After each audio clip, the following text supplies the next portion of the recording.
poursuit cette émission spéciale ici au château de Tournoël autour de l'art et nous allons continuer à parler d'art et de collection avec vous, Henri Chibré. Je suis très heureux, très honoré de vous accueillir.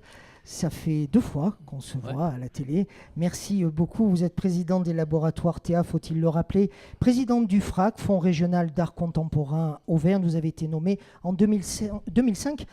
Paul Cézanne disait: une œuvre d'art qui n'a pas commencé dans l'émotion n'est pas de l'art. Vous parlez du FRAC? Non. Le FRAC, c'est une invention de monsieur Jack Lang.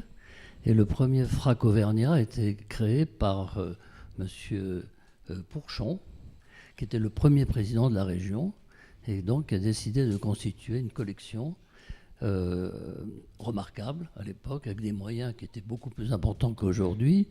Et donc nous avons eu tous les artistes contemporains vivants, puisque c'était la condition, et chaque FRAC avait la mission de faire une collection que l'on pouvait ensuite montrer. Alors on disait dans les usines, dans les gares, beaucoup d'utopie à l'époque. Qu'est-ce qui vous a intéressé, vous, c'était de participer à aller vers le FRAC? Je trouvais que c'était une idée intéressante. Pas sous la forme imaginée au début, parce que c'est un peu utopique de vouloir exposer des œuvres dans des usines. Ça se fait, mais tout ça se passe dans une gare. On l'a vu à Bercy, par exemple. On a exposé plusieurs fois des œuvres du FRAC Auvergne. Non, mais c'était de participer à une nouvelle aventure. Moi, je faisais partie du comité d'achat, donc c'était facile.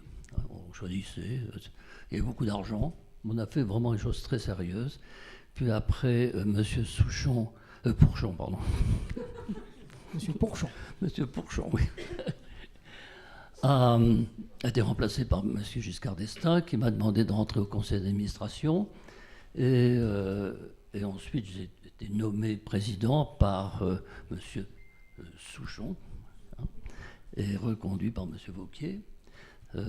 Donc certains ont dit que j'étais un peu le Talleyrand du FRAC. J'ai survécu à tous les régimes.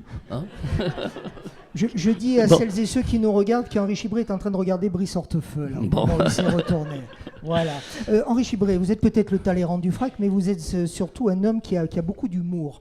Et je commence la séquence avec vous sur une citation de Paul Cézanne et vous enchaînez immédiatement sur le FRAC parce qu'en fait, vous savez bien qu'on parle toujours, on met toujours en opposition les œuvres d'art contemporaines qui parfois peuvent dérouter et vis-à-vis desquelles l'émotion n'est pas forcément là. J'aimerais que vous assistiez à une commission d'achat. C'est quelque chose d'assez surprenant parce qu'on a vous m'invitez, d'accord.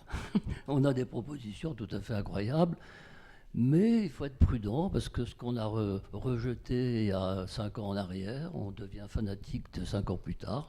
Il ne faut jamais trop brûler ce que l'on déteste. Et c'est un exercice qui n'est pas très facile. Alors, quelle est votre approche personnelle, justement, pour ne pas brûler immédiatement ce que vous détestez et peut-être lui donner un peu d'existence? Alors, moi, je n'ai pas le droit de voter et je n'ai pas le droit de participer maintenant. Donc, ça me dégage de... Ça, je parle du début. Mais maintenant, on nous présente au conseil d'administration les œuvres et... le président, avant c'était Giscard d'Estaing, il avait ça ne lui plaisait pas toujours. Il disait, un petit peu tradit. Il disait, on va demander à l'industriel collectionneur ce qu'il pense de ce qu'on peut appeler une œuvre d'art. Et alors Et alors, la réponse de Talleyrand? Alors des fois, je disais, monsieur le ministre, monsieur le président, pardon. Bon, il a été aussi ministre. Écoutez, j'ai acheté cet artiste il y a 10 ans. Ah, bon. Alors on passe à autre chose. Ah oui, c'est aussi simple. Oui. D'accord. Et en ce qui vous concerne, vous, Henri Chibré, chez vous, ou dans votre bureau, mais plus chez vous, à titre privé, qu'avez-vous comme décor? Est-ce que c'est un décor qui ressemble à celui de cette pièce? C'est quelque chose de très contemporain? Alors, d'abord à Théa, j'attache beaucoup d'importance à meubler Théa d'œuvres d'art. Il y en a un peu, enfin d'œuvres d'art. Ça peut aller de lithographie, ça peut aller de choses assez simples. Mais ça habitue le personnel à être entouré d'œuvres, plus ou moins à leur goût, mais s'y habitue. Ils travaillent mieux? Je pense que c'est un ensemble. Mon père disait toujours, le beau n'est pas plus cher que le lait, ou le lait n'est pas... Non, c'est ça. Oui. Bon. Et il avait été le premier au laboratoire Chibré, boulevard Clémentel, à faire une usine qui incorporait des éléments artistiques, architecturaux, auxquels je suis très sensible, et j'ai refait ça à Théa, boulevard. Donc, à Théa, vous êtes dans l'art, dans Oui. votre bureau, Oui. je peux en attester, Oui. et chez vous, quel est votre intérieur? C'est un peu de tout. Je ne suis pas un vrai collectionneur. J'achète au feeling, aux pulsions, les passions, mais c'est très mélangé. Ma première œuvre que j'avais achetée, c'était Bernard Buffet. Et 10 ans plus tard, j'ai acheté du Dubuffet. C'est pas tout à fait la même chose. Oui, ça va évoluer. Dites-nous la vérité, vous avez misé aussi parfois sur justement ces notions de fiscalité ou d'intérêt financier par rapport à l'art? Non, pas du tout. Pourquoi? Parce que ça ne fait pas partie de ma démarche. Si j'aime une œuvre, je l'achète. Bien sûr, à un prix, j'essaie d'être raisonnable, je suis auvergnat. Hein. Mais non, il n'y a pas d'esprit de spéculation, de savoir si dans 10 ans, dans 20 ans... Ça vous agace que certains pensent à spéculer sur l'art? Bah, ça a toujours existé. Hein. Quand vous lisez l'histoire de la peinture, ça a toujours été l'art a toujours été un art de... D'abord, il y a eu les faussaires, il y a eu des faussaires depuis toujours, et là aujourd'hui d'ailleurs, c'est toujours été une spéculation. Collectionneur ou mécène, Henri Chibré? Pas collectionneur, je ne suis pas vraiment un collectionneur, non, je suis un amateur d'art. Oui.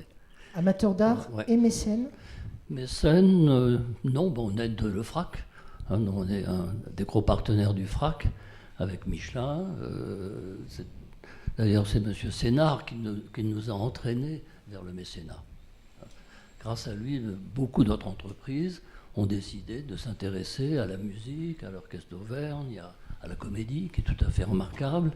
Vous y voyez une responsabilité en tant qu'industriel, en tant que patron d'une grande société? Tout à fait. Je trouve qu'il nous a appris une chose, c'est qu'une région culturellement forte est une région économiquement attractive. C'était sa grande phrase, et nous l'avons appliquée avec beaucoup de passion. Vos projets, Henri Chibré? Pardon? Vos projets dans les mois qui viennent? Les projets, c'est le FRAC, c'est la Halle au blé. Grâce à monsieur le ministre, qui défend avec une énergie la réalisation et le programme. On n'a pas perdu une seule semaine. Attendez, restez, vous regarderez le ministre après, mais regardez la caméra d'abord. Ah bon, regardez la caméra, okay. Voilà. On n'a pas perdu une semaine, c'est ça je dois dire. Et M. Vauquier, lorsqu'il a été nommé de la région, il m'a dit je sais que vous avez un bon FRAC, vous voudriez aller à la Halle au blé? Je dis oui, je voudrais aller à la Halle au blé. Il m'a dit banco. Je me suis dit ça veut dire quoi, banco? Ça veut dire banco. Vous aurez un FRAC en 2021. Et vous avez répondu chiche. Oui. Je m'y mets. Je n'ai pas dit ça comme ça, mais vraiment. Donc vous êtes en train de travailler à cette question-là. Oui, c'est formidable. Je crois que ça va être avec la comédie, avec tout un ensemble de choses à Clermont, avec Moulin aussi. Je fais partie de ces pôles culturels. Le musée Crozatier au Puy, que je trouve très très beau. On pourra venir faire une émission à la Halle au blé? Ah, bien sûr. Merci beaucoup. Merci beaucoup, Henri Chibré.